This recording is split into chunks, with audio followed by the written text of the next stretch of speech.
નાનપણ સાંભળે મલક બધાની મજા પછી કડવી લાગે કાગડા. તમારું અને મારું આ દુનિયામાં સર્જન થયું ને એમાં કેટલી ભોગ અને કેટલી મહેનત ને કેટલું સમર્પણ છે એ તમારા માત પિતાને ખબર છે, તમને ખબર નથી.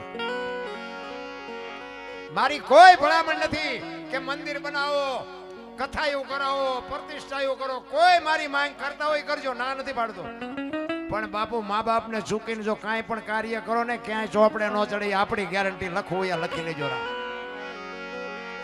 અને મા બાપના બાપુ આંતડી ઠારો ને એના જો બાપુ વિધિના ચકડા ફેરવી નો નાખે તો આ દુનિયામાં થાંભલા ઉભા નો રે રામ, થાંભલા ઉભા નો રે રામ.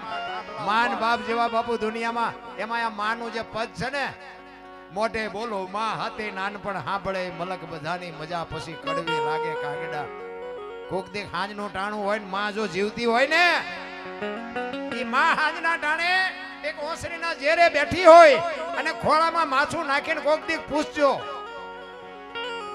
કે માં મારો જન્મ થયો તેથી તને વેદના કેટલી હતી. કોક દી પૂછજો, આપણને ખબર નથી એટલે આપણે ઠેકડા મારી છે. તમારો અને મારો જ્યારે જન્મ થાય તારી એની વેદના શું હોય એ તો બાપુ જનેતાયું ના માવડીઓને ખબર હોય, મને તમને શું ખબર હોય ભલા.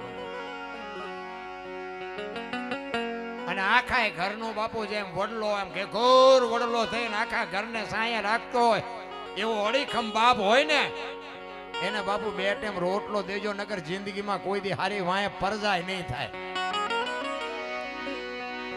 અરે તમને એક દાખલો આપું. મૂળદાસ અમરેલી લુહારનો દીકરો, હાંજનું ટાણું વાયુનો કાંઠો અને માળા કરતો હતો ને ભાઈ. અને એક જુવાન દીકરી બાપુ કુવે પડવા આવીને બાપુ જોઈ ગયા, હાંજનું ટાણું છે, આ બાજુ અટાણે કોઈ બૈરું આવે નહીં અને આ દીકરી હાલી આવે છે, કઈક અજુગતું બનશે એવું લાગ્યું ભાઈ. બાપુ હામાં આલ્યા, દીકરી ઉતાવળી હાલી એટલે બાપુ સમજી ગયા કે કુવામાં હમણાં પડી જાય. અને કુવામાં ધોબકો મારવાની તૈયારી કરીને બાપુએ બાવડું પકડી લીધું. હા હા હા બેટા, શું કામ? જો બાપુ એમ નામ દુનિયામાં સંતનું પદ ન મળે, કોકને કઈક દીધું હોય ને તો મારો નાથ તમારું ટોચે બેહાડે, બાકી કોકના બૂસ માર્યા હોય એમાં ન આવે કાંઈ. સમર્પણ હોવું જોઈએ, ત્યાગ હોવો જોઈએ, કઈક દેવું જોઈએ. અને દીકરીનું બાવડું પકડીને કીધું બેટા શું કામ? કે બાપુ મને મરવા દો, મારે મરવા સિવાય ઉધાર નથી. શું કામ પડી ગઈ? કે બાપુ મારા જીવનમાં એક ભૂલ થઈ ગઈ છે ને, મારે મર્યા સિવાય ઉધાર નથી. બાપુ કે કુવામાં પડીને બીજી ભૂલ કરવી છે? ચોથા આંસુએ બાપુ દીકરી રડવા માંડી. બાપુ કે પણ તું કઈક બોલતો રસ્તો નીકળે ને, રોયે કઈ રસ્તો ન નીકળે. તેથી દીકરી કહે છે બાપુ મારા ઉદરમાં સંતાન છે ને એના બાપનું નામ લઈ શકું એમ નથી, એટલે મારે મળ્યા સિવાય ઉધાર નથી. સંતનું હૃદય ભાઈ દ્રવી ગયો ભાઈ.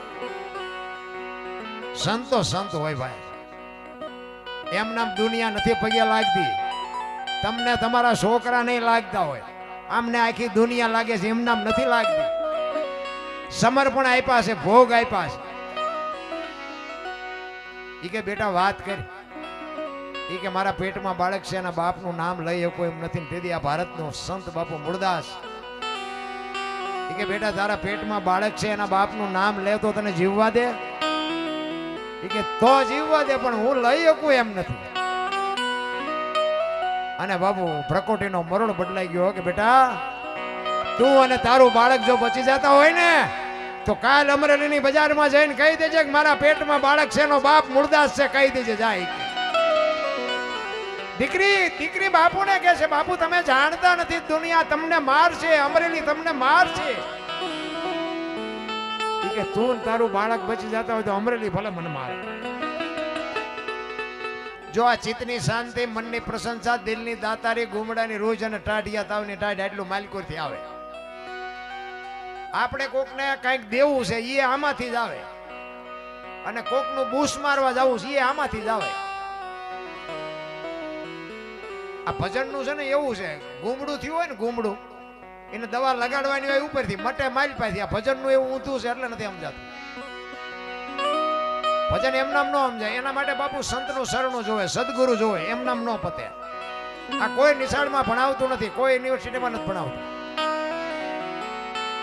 અને આ વાતની બાપુ ખબર પડી હવારે અમરેલીમાં કે ઓલી દીકરીના પેટમાં બાળક છે, એનો બાપ તો મૂળદાસ. એ બાપુ બાપુ કરતા હતા આ દુનિયાને બાપુ બાવો બાવો મીડિયા કરવા. હો ભાઈ, આની આ દુનિયા છે. હાથીની અંબાડીએથી ગધાડે બેહારે કોઈ ભરોસો નથી રામ. અને ઈ અમરેલીમાં ગધેડા ઉપર માથે મુંડન કરી જોડાનો હાર પહેરાવીને અમરેલીમાં ફુલેકું કાઢ્યું. હો ભાઈ, આખી અમરેલીમાં અને મૂળદાસ બાપુ ગધેડા ઉપર બેઠા છે, મોજ કરે છે. ભાઈ ભલે ને આવડા આનંદ કરતા, ઓલી દીકરીને એનું બાળક તો બચી ગયા. કોકના દુઃખમાં ભાગ પડાવે ને એને સંતનું બિરદ લાગે રામ, એમ નામ ન લાગે. એ આખા ગામે જાકારો આપ્યો, ઠેબી નદીના કાંઠે રહે છે. જામનગર દરબારે બાપુ મૂળદાસ પાસે કંઠી બંધાવેલી અને આ વાત ઉડતી ઉડતી દરબારના કાને પડી ને કે આવા બાવાની કંઠીઓ બંધાય. અહીંયા બાપુએ તોડી નાખી કંઠી. નજરે જોયેલું ખોટું પડે, કાને સાંભળેલું નહીં, નજરે જોયેલું ખોટું પડે. દરબારે વિચાર્યા વગરની કંઠી તોડી નાખી. આ બાપુને વિચાર થયો કે આ દુનિયા નો સમજે કે ઓલો ગમે એમ તો રાજા છે, એને મારી વાતની જાણ કરું. એ અમરેલી થી બાપુ જામનગર જવા માટે મૂળદાસ બાપુ નીકળ્યા. દરબાર ગઢમાં ગયા. એ કે મારે બાપુને મળવું છે. કે બા સાહેબે કીધું બાપુ ઘરે નથી. ક્યાં ગયા? એ કે અમારે ગામનું બહાર મંદિર છે, અહીંયા બધા મોટા મંદિરે મોટા મોટા મહાપુરુષો આવ્યા છે, સંતો આવ્યા છે, અહીંયા કંઠી બંધાવા ગયા છે. એ કંઠી બંધાવા ગયા ને ભાઈ એને આપ ફાટ્યો હો કરે તારી ભલી થાય. એને કંઠી તોડી નાખી. પડી કે કાંઈ વાંધો નહીં, મારે મળ્યા સિવાય જવું નથી. એ દરબારગઢ થી મોટા મંદિરે જાય એમાં રસ્તામાં એક મરેલી બિલાડી પડી. અહીંયા ઉભા રહ્યા, બચડા ટળ વળતા. એ મરેલી બિલાડીને જોડી નાખીને આખો ડાયરો બેઠો ત્યાં આવ્યા. બધા સંતો પૂછે છે કે મૂળદાસ શું આવ્યો? કે બાપુ હું તો કાંઈ મારે કાંઈ કામ નહોતું, હું તો અહીંથી નીકળ્યો હતો. મેં એવું સાંભળ્યું તો કાંઈ બધા મોટા મોટા સંતો આવ્યા છે અને એક મરેલી બિલાડી પડી હતી. બચડા બચારા દૂધ વગરના ટળ વળે છે, આને એક જીવતી કરો ને તો બચડા દૂધ ભેગા થાય. ઈ હાટું આવ્યો છું એમ કહીને મરેલી બિલાડી બાપુ કાઢીને મૂકી. હો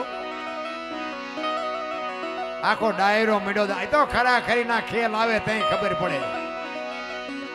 એવું નકરું નથી પીળા પહેરીને હાલતા થઈ જાય ને દુનિયા આપણને પૈયા લાગે. ના, એવું નકરું નથી. બધા આખો ડાયરો દાંત મીડો કાઢવા.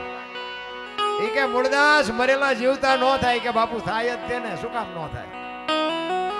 દુનિયા નકરા પગેટ લગડાવવા છે કે આરતી જ ઉતરાવી છે. આ જીવતી કરો બચારી, બચા દૂધ ભેગા થાય. ઈ કે અમરેલીએ તને જાકારો આપ્યો, તારું સહકી ગયું છે, મરેલા ન જીવતા થાય. ઈ કે બાપુ જરાય સહક્યું નથી, આ બધું રેડી કમ્પ્લીટ છે. ઈ કે મરેલા જીવતા ન થાય ને પ્રકોટીનો મરડ બદલાનો તમારેથી ન થાય, લાવો કમડળ મારી ભાઈ.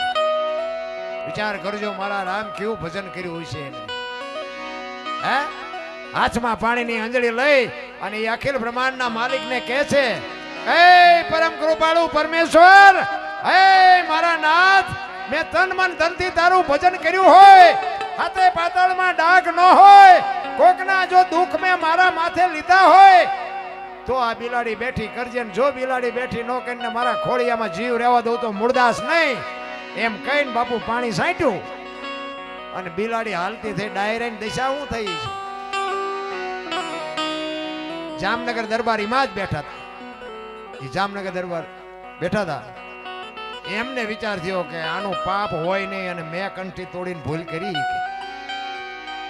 કાટ કાટ કાટ કાટ પગથિયા ઉતરીને બાપુ ચોથા અંશે રડતા રડતા નીકળી ગયા. હો ભાઈ, અને જામનગર દરબારે હળી કાઢી ત્યાંથી વાંહે.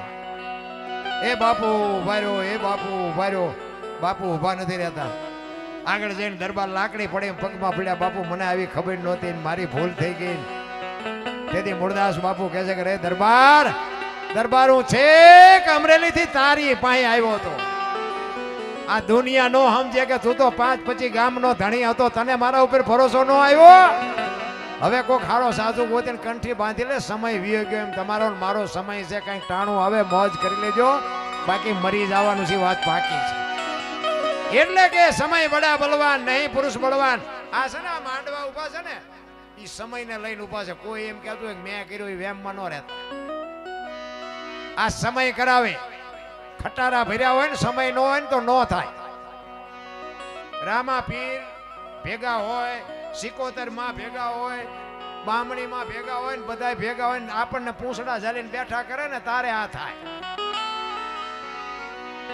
એમ નામ બાપુ બાયું ચડાવ્યો ન થાય. અમારે તો હમણાં અહીંયા વંટોળિયા ચડ્યા હતા, આવા માંડવા જેટલાય ઉડાડ્યા. હા, એની જ કૃપા છે ને કોની છે?